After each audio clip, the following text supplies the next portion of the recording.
राज्याचे उपमुख्यमंत्री आणि राष्ट्रवादी काँग्रेसचे लोकनेते अजित पवार यांचं पार्थिव बारामती इथल्या विद्या प्रतिष्ठानच्या मैदानावर दर्शनासाठी ठेवलं असून त्यांचे हजारो समर्थक आणि चाहते त्यांचं अंत्यदर्शन घेत आहेत.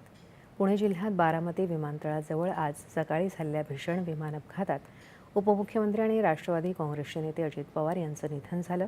त्यांच्या निधनामुळे संपूर्ण राज्यावर शोककळा पसरली आहे.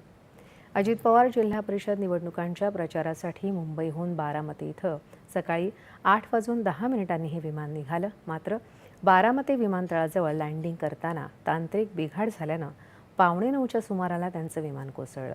त्यांच्यासोबत विमानातल्या इतर 4 जणांचाही मृत्यू झाला. यामध्ये त्यांचे सुरक्षा रक्षक विदीप जाधव, वैमानिक कॅप्टन सुमित कपूर, कॅप्टन शांभवी पाठक आणि फ्लाईट अटेंडंट पिंकी माळी यांचा समावेश होता.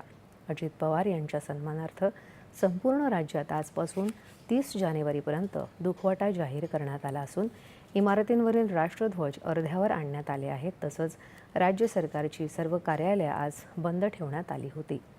राज्यपाल आचार्य देवव्रत, मुख्यमंत्री देवेंद्र फडणवीस, उपमुख्यमंत्री एकनाथ शिंदे यांनी बारामती इथं विद्या प्रतिष्ठान परिसरात अजित पवार यांच्या पार्थिवाचं अंत्यदर्शन घेऊन त्यांना श्रद्धांजली वाहिली.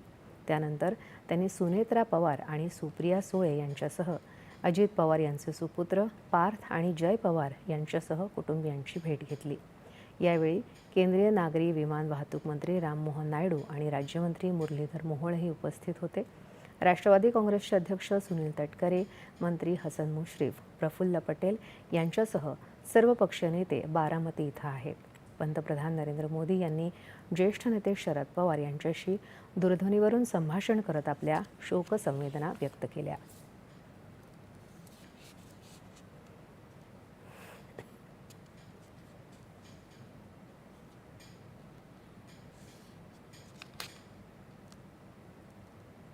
उपमुख्यमंत्री अजित पवार यांच्या पार्थिवावर बारामतीतल्या विद्या